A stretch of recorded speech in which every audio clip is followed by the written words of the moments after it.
కన్యవారికి మీకు మీ యొక్క రాస్యాధిపతి సప్తమ స్థానంలో ఉంటున్నాడు పాపగ్రహాలతో. ఇది చాలా చాలా గుర్తుపెట్టుకోవాల్సిన అంశం. అష్టమంలో రవి శుక్రులు, ఆ యొక్క శుక్రుడు భాగ్యస్థానంలోకి వస్తాడు మీ రాశి నుంచి. దశమ స్థానంలో గురువు ఉన్నాడు, 12లో కేతువు. ఈ యొక్క చంద్రుడు మీకు 16వ తేదీ నుంచి ఎండింగ్ వరకు సప్తమాంచ రాశి వరకు తిరుగుతాడు. మరి ఈ యొక్క 6వ స్థానంలో రాహు. మరి ఈ యొక్క గ్రహస్థితిని అనుసరించి మీకు ఎలా ఉండబోతుంది, ఏ విషయాల పట్ల మీరు జాగ్రత్త వహించాలి, ఏ దేవతా ఆరాధన చేయాలి అనేటువంటి అంశాలు చెప్తుంది నేనైనప్పటికీ చెప్పిస్తుంది ఈ సాక్షాత్ లలిత అమ్మవారిగా భావిస్తూ, ఆ లలితాంబిక అమ్మవారి యొక్క అనుగ్రహం మీకు పరిపూర్ణంగా కలగాలని మనస్ఫూర్తిగా కోరుకుంటూ, ఇక్కడ ప్రధానంగా మీకు లేదా మీ జీవిత భాగస్వామికి ఉద్యోగం విషయంలో, ఉద్యోగం చేస్తున్న ప్రదేశంలో కొంచెం ఘర్షణ వాతావరణం చూపిస్తుంది. మరియు బంధువర్గం వారిలో ఎవరినైనా సరే వివాహం చేసుకుందాం అనుకునే విషయంలోని ఈ విషయాల పట్ల ఖచ్చితంగా జాగ్రత్తగా ఉండాలి, గుర్తుపెట్టుకోండి. మరి ధన సంబంధించిన విషయాలు ఎలా ఉండబోతుంది? ధనాధిపతి అష్టమంలో ఉన్నప్పటికీ 19వ తేదీ నుంచి భాగ్యంలోకి వస్తున్నాడు కాబట్టి ధన విషయాల్లో చాలా బాగుంటాయి. చేసేటువంటి ఉద్యోగంలో కూడా మీరు కనుక సరిగ్గా ప్రయత్నం చేసినట్లయితే ఉద్యోగంలో జీతం పెరిగేటువంటి యోగం కూడా కనిపిస్తుంది. ఎవరితోనైనా మీరు మాట్లాడేటప్పుడు పార్ట్నర్షిప్స్లోని వివాహ ప్రయత్నాలు, వివాహ జీవిత భాగస్వామిని ఎంపిక చేసుకునేటువంటి అంశాలలోని ఖచ్చితంగా మీరు జాగ్రత్త వహించాలి ఇక్కడ. అలాగే పోటీ పరీక్షల్లో బాగా రాణిస్తారు, అందులో ఎటువంటి సందేహం లేదు. మరియు అదే విధంగా ఇక్కడి నుంచి గమనించినట్లయితే అష్టమ స్థానంలో రవి మరియు దశమ స్థానంలో గురువు ఉన్నందుకు కొంచెం ఇదేంటంటే కొద్దిగా తండ్రి మరియు కొన్నిసార్లు చూడండి మనకి గవర్నమెంట్ ప్రభుత్వ ఉద్యోగస్తులతో చిన్న చిన్న డిస్ప్యూట్స్ వస్తాయి, ఎక్కువేం కాదు. ఎందుకంటే భాగ్యాధిపతి భాగ్యంలోకి వస్తున్నాడు కాబట్టి ఎట్టి పరిస్థితుల్లో కూడా మీరు పార్ట్నర్షిప్స్ మరియు జీవిత భాగస్వామిని ఎంపిక చేసుకునే అంశంలో 16, 17 తేదీలు చాలా జాగ్రత్తగా ఉండండి, గుర్తుపెట్టుకోండి. మరియు మదుపు పెట్టే విషయంలో ఏదైనా ఇన్వెస్ట్మెంట్ చేసేటప్పుడు ఎట్టి పరిస్థితుల్లో ఈ నెల పనికిరాదు. అందులో ప్రధానంగా మీకు 29, 28, 29 తేదీలు మరింత జాగ్రత్తగా ఉండాలి. ఆ రోజుల్లో మీరు ఇన్వెస్ట్మెంట్ చేయకపోవడమే మంచిది, ప్రధానంగా గుర్తుపెట్టుకోండి. మీరు ఎక్కువగా వెంకటేశ్వర స్వామి యొక్క ఆరాధన, వెంకటేశ్వర స్వామికి సంబంధించిన దాంట్లో ముఖ్యంగా సుదర్శన హోమం చేసుకోండి, అన్ని విధాలా మీకు బాగుంటుంది. ఎప్పుడైతే మనకి మీనరాశిలో శనికుజుల యొక్క ప్రభావం ఉందో ఇది అందరికీ కూడా చూసుకోవాల్సింది ఏంటంటే ఇన్వెస్ట్మెంట్స్ మీదే ప్రభావం ఎక్కువగా చూపిస్తూ ఉంటుంది. ఎందుకంటే 12వ స్థానం అంటే మన ఖర్చులు, వివాహ జీవితము, మనం దీని మీద మదుపు పెడుతున్నామా, అదేవిధంగా మనకి ఈ హాస్పిటలైజేషన్స్ మీరు చూడండి, ఇప్పుడుండే కండిషన్ ఏదైతే ఉందో కొంచెం ఈ బ్రెయిన్ మీద వీటి మీద ఎక్కువ ప్రభావం చూపిస్తుంటారు. ఉద్యోగాల మీద మనకి మొన్న చూశారుగా ఒరాకిల్లో 30,000 ఉద్యోగాలు పోయాయి. కారణం ఏంటంటే శని 2 పాపగ్రహాలతో కలిసి ఉండడం వల్ల. అలా ఏంటంటే దీని ప్రభావం ఉంటూ ఉంటుంది. కాబట్టి నేను అందరికీ చెప్పేది ఏంటంటే మీ యొక్క స్కిల్స్ ఏమిటి, మీ పర్సనల్ చార్ట్లో కేవలం జాబ్ ఒకటే కాకుండా మీరు ఓన్గా ఏమి చేసుకోగలరు, సొంతంగా మీరు ఏం చేసుకోగలరు. ఎందుకంటే ఇందులో ఒక 100% దీంట్లో 30% ప్రజలకి ఓన్లీ కేవలం జాబ్ యోగాలే ఉంటాయి. అంటే ఇంక వాళ్ళు జాబ్ తప్పితే ఇంకోటి చేయలేరు, నాకు వద్దు, నేను ధైర్యం చేయలేను, నాకు ఏదో చిన్న జాబ్ అయినా పెద్ద జాబ్ అయినా చేసుకుంటా అంటారు. కానీ ఇంకొక 30% వాళ్ళకి కంప్లీట్గా ఉద్యోగం కాకుండా వ్యాపారం చేసే యోగాలు ఉంటాయి. ఇంకా వాళ్ళకి మనం ఎంత చెప్పినా కూడా వ్యాపారమే చేస్తానంటారు. వ్యాపారంలో ఒడిదుడుకులు వచ్చినా తట్టుకుంటారు. ఏదైనా సరే వ్యాపారంలో ఉంటారు. ఎన్ని నష్టాలు వస్తున్నా అమ్మేసుకొనైనా కూడా. ఇంకొక 30-35% పీపుల్, పర్టికులర్గా 30-40% ఆఫ్ పీపుల్కి ఒకవైపు ఉద్యోగము, ఒకవైపు వ్యాపారము ఉంటుంది.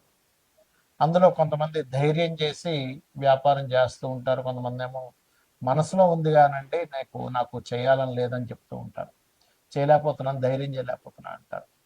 కానీ ఇప్పుడు మనకున్నటువంటి గ్రహస్థితులు ఏం చెప్తున్నాయంటే 4 ఏళ్ల క్రితం కూడా నేను మీకు నా వీడియోలు చూడండి తెలుస్తుంది. శని కుంభంలో ఉన్నప్పుడే చెప్పాను 4 ఏళ్ల క్రితం. ఇది రాబోయే రోజులు మనం సొంతంగా మనకి మనమే ఏదైనా ఒక వృత్తిని క్రియేట్ చేసుకోవాలి. మనలో ఉన్న స్కిల్స్ ఏంటో గుర్తించాలి, మన ధనయోగాలు ఏంటో గుర్తించాలని చెప్పాను. అయితే ఇప్పుడు మరలా ఒకసారి అసలు మీ జన్మజాతకంలో ఏ ఏ కాంబినేషన్స్ ఉంటాయి, ఏ వ్యాపారం వైపు వెళ్ళొచ్చు అనేది తెలుసుకోవచ్చు. అది ఎలాగో చెప్తాను నేను మీకు. అది ఎలా అంటే, ముందుగా మీకు బుధగ్రహం బాగుండాలి వ్యాపారంలోకి వెళ్ళాలంటే. బుధగ్రహం పాడైతే అంచనాలు, లెక్కలు వేయడము, ఒక వ్యాపారంలో దాన్ని ఎలా చేయాలనేటువంటిది ఎప్పటికప్పుడు దాన్ని ఆ, ఆ యొక్క స్కిల్స్ పెంచుకోవడము. అదేవిధంగా కొంత వీరికి అభివృద్ధికరంగా ఎలా చేయాలనే ఆలోచనలు తగ్గిపోతుంటాయి బుధుడు బాగోకపోతే. అలా వెళ్ళిపోతూ ఉంటారు. బుధుడు బాగుంటే ఒక రోజు నష్టం వచ్చినా ఇంకో రోజు బాగా చూసుకుంటారు. ముందుగా బుధుడు బాగుండాలి. రెండవది, మీ జన్మజాతకంలో సర్వీసెస్ ఇచ్చే వ్యాపారమా, ప్రోడక్ట్ రిలేటెడ్ వ్యాపారమా తెలుసుకోవాలి. మీడియేటింగ్ చేసేదా. ఒక్కొక్కసారి ప్రోడక్టే కానీ మీడియేటింగ్ ద్వారా ఉంటుంది. రియల్ ఎస్టేట్ ఉంది, భూమే, కానీ మీరు ఏం చేస్తారు, మధ్యవర్తిత్వంగా ఉండి ఎవరికైనా కావాలంటే భూమి అమ్మిచ్చి పెడతారు. మరికొంతమందికి సర్వీసెస్ ఓన్లీ ఎలాగా అంటే, ఇప్పుడు లా సర్వీసు, కారు అమ్మడం ప్రోడక్ట్ అనుకుంటే కారు రిపేర్ సర్వీసు, కార్ కావచ్చు, ఫోన్ కావచ్చు, బైక్ కావచ్చు, ఇప్పుడు నాలాంటి ఆస్ట్రాలజీ కావచ్చు, వాస్తు కావచ్చు, టీచింగ్ కావచ్చు, కన్సల్టెన్సీ సెంటర్స్ కావచ్చు, ఇవన్నీ సర్వీసెస్. అంటే మీ జన్మజాతకంలో సర్వీసెస్సా లేకపోతే ప్రోడక్టా, ఇది ఎట్లా చూస్తాం. 12వ స్థానం సంబంధం వస్తే సర్వీసెస్, 4th హౌస్ రిలేటెడ్ సంబంధాలు వస్తే ప్రోడక్ట్. ఇవేమీ కాకుండా ఉన్నాయంటే ప్రోడక్ట్ కార్ కూడా ఎక్కడ ఉన్నాడనేది చూసుకోవాలి. రైట్. అయితే ఇక్కడ మనకి చాలా చాలా విభాగాలు ఉంటాయి వ్యాపారంలో. మీకు ఎందులో ధనం వస్తుంది అనేది చూసుకోవాలి. దాన్ని ఎలా చూసుకోవాలో చెప్తాను, మీకు మీరే చూసేసుకోవచ్చు. రెండవ అధిపతి అంటే ధనాధిపతి ఎవరు అనేది చూడండి. మీ ప్రతి లగ్నానికి రెండవ అధిపతి అనేది ఒకరు ఉంటారు. పంచమాధిపతి ఎవరో చూసుకోండి. అంటే మీ ఆలోచనాకారకుడు, లక్ష్మీ స్థానంగా చెప్తూ ఉంటారు. ఇక మూడవది భాగ్యాధిపతి, ఆయన ఎవరు, ఎలా ఉన్నాడు. నాలుగవది లాభాధిపతి, వ్యాపారంలో కావాల్సిందంటే లాభాలు లేదా అదృష్టం కొద్దీ కలిసి రావడం, భాగ్యం. పంచమం లక్ష్మీ స్థానం, రెండు ధనస్థానం. ఈ నాలుగిట్లో ధనాన్ని ప్రధానంగా మొదటి స్టెప్ తీసుకోండి. ఫస్ట్ సెకండ్ లార్డ్ ఎవరు, సెకండ్ పోర్ట్ఫోలియో ఎవరికి వచ్చింది, ఆయన వెళ్ళి ఏ గ్రహంతో కలిశాడు. ఆయన కుదరలేదు, తర్వాత భాగ్యాధిపతి, తర్వాత లాభాధిపతి, లేదా లాస్ట్లో పంచమాధిపతి చూసుకోవచ్చు. అంటే ఈ నాలుగిట్లో ఏది బలంగా ఉందో దానికి సంబంధించి చేయడం వల్ల మీకు బాగుంటుంది. అయితే ఇక్కడ ఈ అధిపతి ఎవరితో కలిశారో చూసుకోవాలి. రవితో కలిసి ఉన్నట్లు, లేదా రవి రాశిలో ఉన్నాడు. మీరు ఖచ్చితంగా ఆరోగ్యాన్ని ఇచ్చేటువంటి వ్యాపారం ఏదైనా చేయొచ్చు. అంటే ఏముంటాయి ఆరోగ్యాన్ని ఇచ్చేది, హాస్పిటల్స్ పెట్టుకుంటారా, మెడికల్ షాప్ పెట్టుకుంటారా, జిమ్లు పెట్టుకుంటారా, న్యూట్రిషన్ అవుతారా, ఆర్ఎంపీ డాక్టర్ అవుతారా, ఆయుర్వేదంలోకి వెళ్తారా, హోమియోపతిలోకి వెళ్తారా, లేకపోతే యోగా థెరపీస్ లాంటివి నేర్పిస్తారా. అంటే మీరు చేసేటువంటి వృత్తి ఏదైతే ఉంటుందో ఖచ్చితంగా ఆరోగ్యానికి సంబంధించింది ఉంటుంది. ఫుడ్ పెట్టుకున్న ఆరోగ్యానికి సంబంధించిన ఫుడ్, హెల్దీ ఫుడ్. రైట్. ఇక రెండో దానిలోకి వెళ్తాం, చంద్రుడు.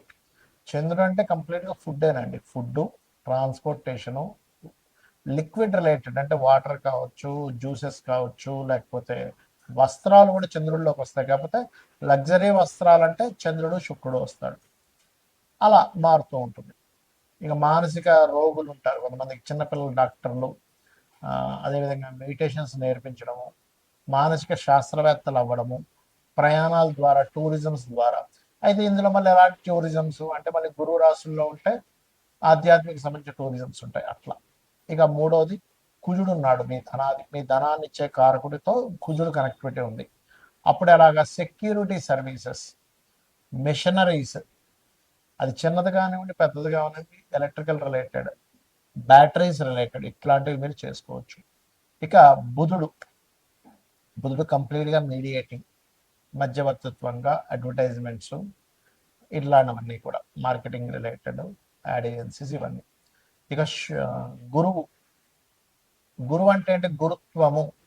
మీరు ఎవరికైతే ఏదైతే నేర్పిస్తున్నారో, మీరు ఎవరికైతే ఏదైతే చెప్తున్నారో, ఈ గురుత్వ సంబంధించినటువంటివి మీకు ధనయోగాన్ని ఇచ్చేదంతా కూడా గురువు. అందులో కన్సల్టెన్సీస్ ఉంటాయి, లా ఉంటుంది, ఫైనాన్షియల్ అడ్వైజర్స్ ఉంటారు, నేర్పించడం ఏదైనా గురువు. ఇక శుక్రుడు అంటే ఏమిటి, అందానికి సంబంధించింది. అంటే ప్రధానంగా మీకు ఇక్కడ బ్యూటీ రిలేటెడ్, క్రియేటివ్ రిలేటెడ్, ఇవన్నీ కూడా శుక్రగ్రహము. ఇంకా శని, జాబ్ కన్సల్టెన్సీస్, ఆయిల్, ఐరన్ బిజినెస్లు, లేబర్ని సప్లై చేయడము, జాబ్ కన్సల్టెన్సీస్ ఇవన్నీ.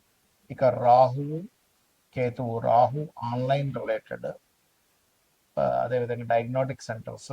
కేతు ఆధ్యాత్మికము, ఈ పైప్ లైన్లు ఇవన్నీ కూడా, అంటే పైప్స్లు అమ్మేవి, దారాలు అమ్మేవి, ఇవన్నీ ఉంటాయి కదా ఇవన్నీ. సో ఈ రంగాలు మీకు ధనయోగాన్ని ఇస్తాయి. అయితే ఇక్కడ మీరు ప్రధానంగా చూసుకోవాల్సింది, ఇప్పుడు నేను ప్రారంభించవచ్చా లేదా 2-3 నెలలు ఆగాల, 6 నెలలు ఆగాలి. మరి ఆగాలి అనే ఇది ఉన్నప్పుడు మీ 6 నెలలో, సంవత్సరం మీరు దాని మీద గ్రౌండ్ వర్క్ చేసుకోండి. ఆయా రంగాలకు వెళ్ళి అక్కడ జాబులు చేయండి, మీకు ఒక అనుభవం వస్తుంది. తద్వారా మీరు వెళ్ళొచ్చు. ఎందుకంటే రాబోయే ప్రపంచం అంతా కూడా ఈ జాబుల మీద పెద్దగా ఆశలు పెట్టుకోకండి దయచేసి. సొంతంగా మనం ఏం చేసుకోగలము, ఇదే రాబోతుంది. ఇంకో సంవత్సరం దాటితే ఇంకా ఘోరంగా ఉంటుంది. కాబట్టి ఇది చేసుకొని మీరు బాగుపడతారనే ఉద్దేశంతో చెప్తున్నాను. శ్రీమాత్రే నమః.